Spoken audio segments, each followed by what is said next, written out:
नमस्कार, आप देख रहे हैं आज तक। मैं हूं आपके साथ रोहित सरदाना।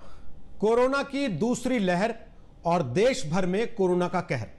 पहली लहर में जितने केसेस आए थे उससे कहीं ज्यादा केस अब दूसरी लहर में हर 24 घंटे में सामने आ रहे हैं। देश की राजधानी दिल्ली में पिछले 24 घंटे में रिकॉर्ड टूट गया है। 10,000 से ज्यादा नए मामले कोरोना के दर्ज किए गए हैं और ऐसे में आज देश के अलग अलग राज्यों के मुख्यमंत्रियों से रूबरू है। उनसे हम बात कर रहे हैं कोरोना से लड़ने की उनकी तैयारियों के बारे में, वैक्सीनेशन को लेकर क्या समस्याएं आ रही हैं उसके बारे में। और हमारे साथ इस वक्त लाइव मौजूद हैं हरियाणा के मुख्यमंत्री मनोहर लाल। स्वागत है मनोहर लाल जी आपका आज तक पर। आपके बगल में दिल्ली, देश की राजधानी, 24 घंटे में 10,000 केस। कितने चिंतित हैं आप?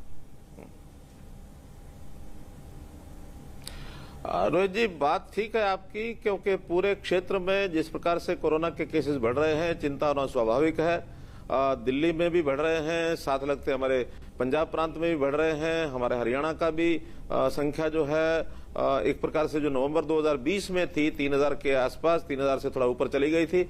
अभी 3,000 से 100 संख्या कम है, 2900 तो अभी हमारे यहाँ भी आना शुरू हो गए हैं। इसलिए एक चिंता की बात है कि दोबारा से ये वेव जो फरवरी में 2021 में डाउन हो गई थी, मार्च 2021 के बाद लगातार ये बढ़ना शुरू हुई। प्रारंभ में मार्च में इतनी ज्यादा चिंता नहीं थी, लेकिन अभी अप्रैल आते आते ही एकदम स्टीप राइज इसका हो रहा है और निश्चित रूप से सबकी चिंता है। प्रधानमंत्री जी ने 2 दिन पहले देश के सभी मुख्यमंत्रियों से बातचीत की थी, रूबरू हुए थे और उसमें खास करके 7-8 ऐसे प्रांत जहां की स्थिति बहुत चिंताजनक थी, बहुत स्थिति भयावह है, वहां के मुख्यमंत्रियों से उन्होंने स्वयं बात भी की थी और जो अपनी ओर से मार्गदर्शन दिया था उसको भी हम लोग फॉलो कर रहे हैं और मैं अभी भी आशा करता हूं कि हम इस पर जल्दी काबू पा लेंगे। दिल्ली के साथ हरियाणा के बॉर्डर फिर तो बंद नहीं हो जाएंगे? बहुत से लोगों के मन में यह सवाल है।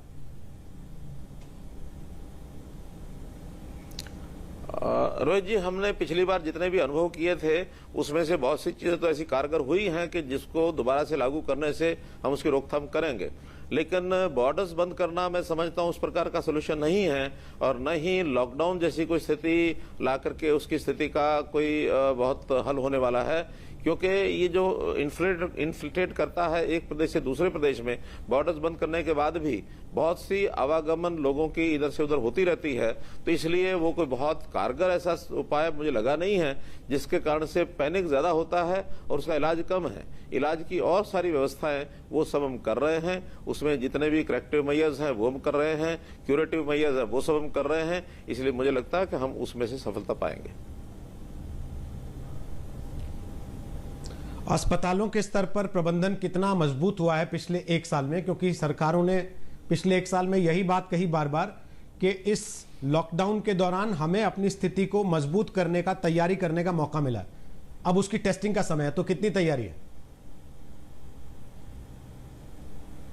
देखिए, जहां तक हमारी हेल्थ सर्विसेज की बात है वो पूरी तरह से हम तैयार हैं। हमारी जितनी वर्क फोर्स है वो इंटैक्ट है। जो ड्यूटीज हमने पहले लगाई थी उन्हीं ड्यूटीज पर फिर लोग आ गए हैं। हमारे हॉस्पिटल्स हैं, हॉस्पिटल में हमारे बेड्स हैं, चाहे वो ऑक्सीजन बेड्स हैं, चाहे आईसीयू बेड्स हैं, चाहे आइसोलेशन बेड्स हैं, सब पर्याप्त संख्या में हमारे पास है, कोई कमी नहीं है।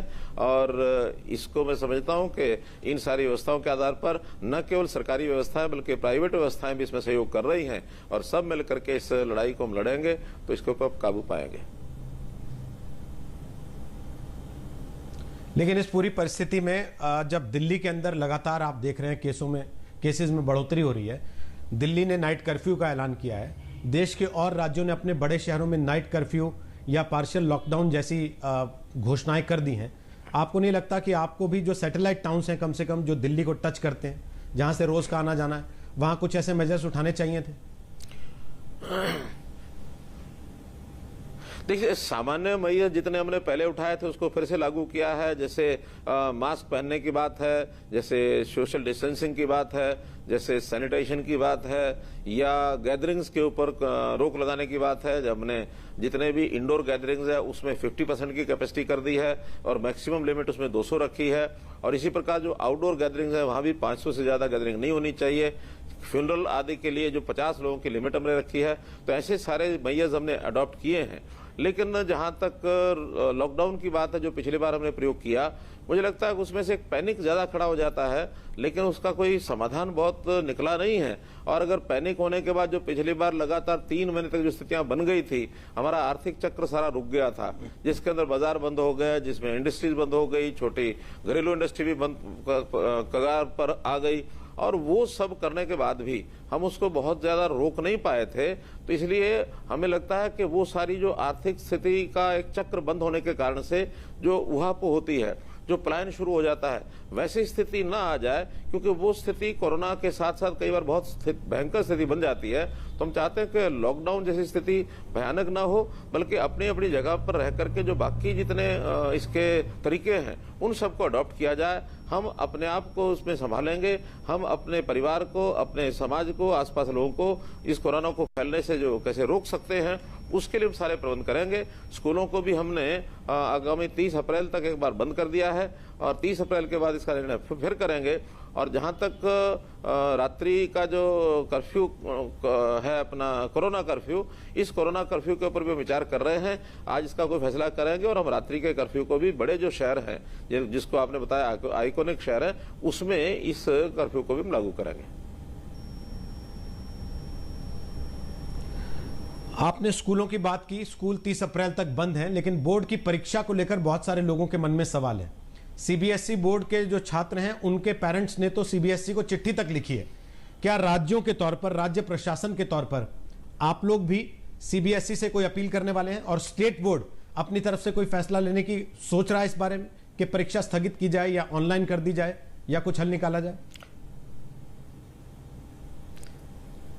देखिए, अभी हमने 8वीं तक की जो कक्षाएं हैं उसके लिए निर्णय लिया है। 8वीं से ऊपर तक के जो स्कूल शिक्षा बोर्ड हरियाणा का है अथवा सीबीएसई है, वो अपने डिस्टेंसिंग रख के, दूरी रख करके, बाकी सारे जितने भी उसमें प्रावधान हमने बताए हैं उनका सबका ध्यान रखते हुए मुझे लगता है कि परीक्षा लेने वाली बात अभी तो ऐसी लेवल पर नहीं आई है कि बिल्कुल परीक्षाएं न ली जाएं। हाँ, पढ़ाई के नाते हम जरूर सोच रहे हैं कि ऑनलाइन पढ़ाई, जो डिस्टेंस जो एजुकेशन है, उसके दोबारा से शुरू करने की बात है। बीच में एक बार उसमें थोड़ा कम कर दिया था, क्लासेस लगने लग गई थी, लेकिन डिस्टेंस एजुकेशन जरूर कराएंगे। जहां तक परीक्षा की बात है, वो डिस्टेंसिंग रखते हुए एक लिमिटेड टाइम पीरियड के लिए बच्चे आते हैं और वो आकर के परीक्षा दे पाएंगे। ऐसा अभी तक तो उस प्रकार की योजना हमने नहीं बनाई है कि परीक्षाएं भी न ली जाएं। परीक्षाएं ली जाएं, ऐसा एक विचार बना है।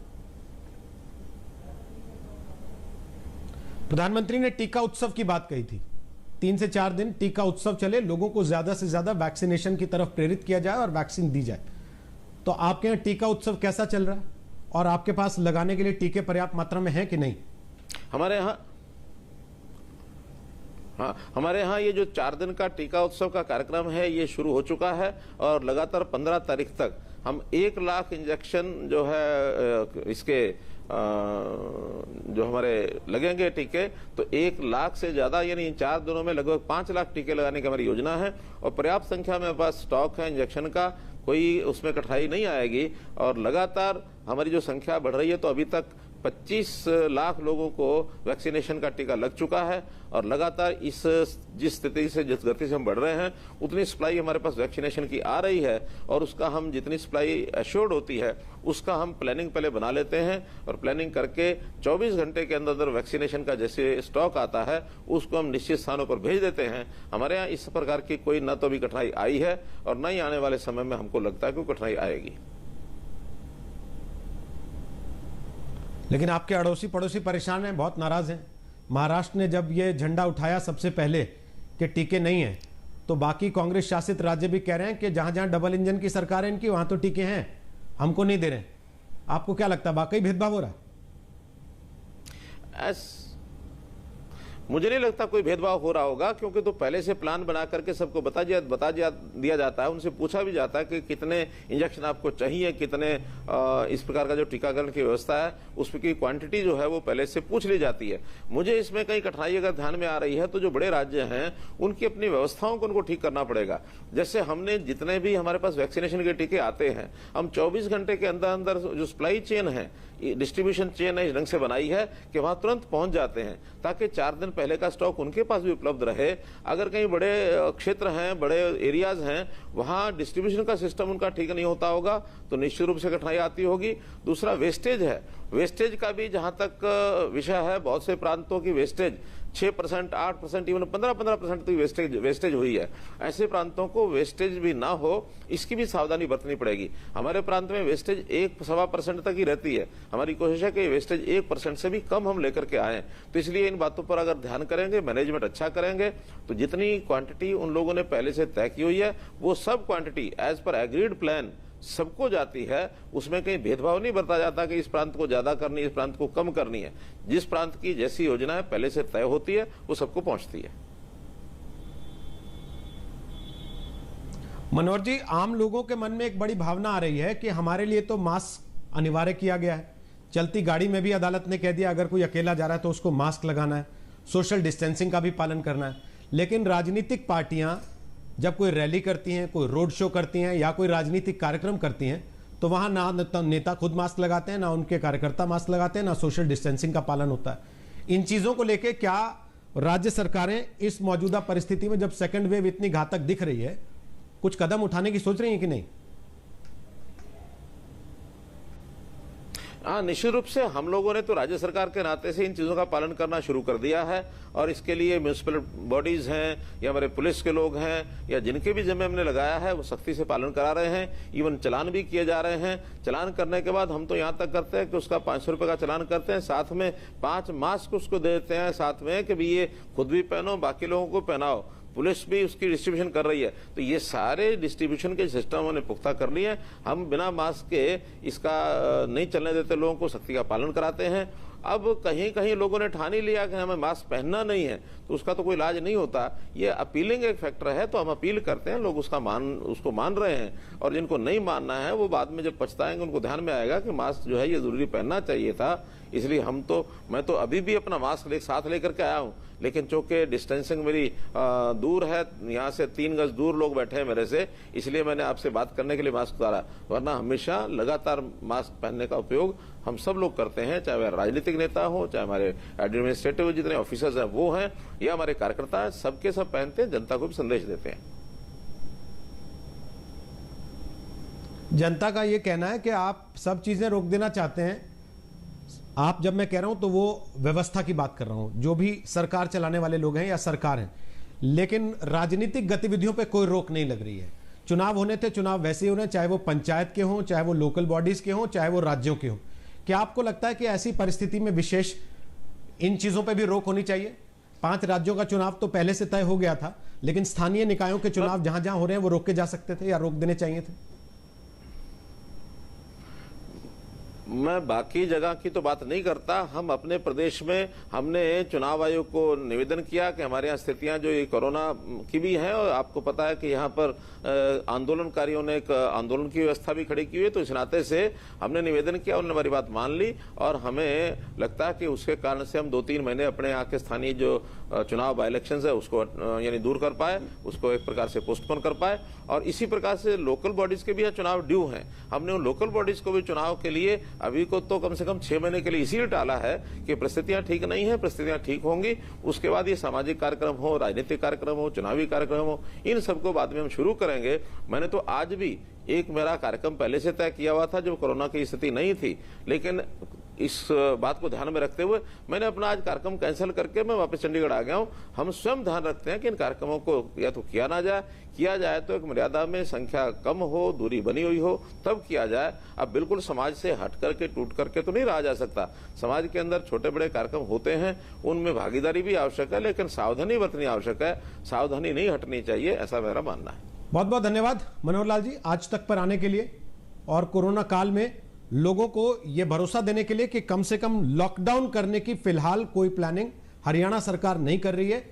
सब कुछ खुला रहेगा, आर्थिक चक्र जैसे चलना शुरू हुआ है वो चलता रहे, सरकार इस दिशा में प्रयास कर रही है। धन्यवाद आपका।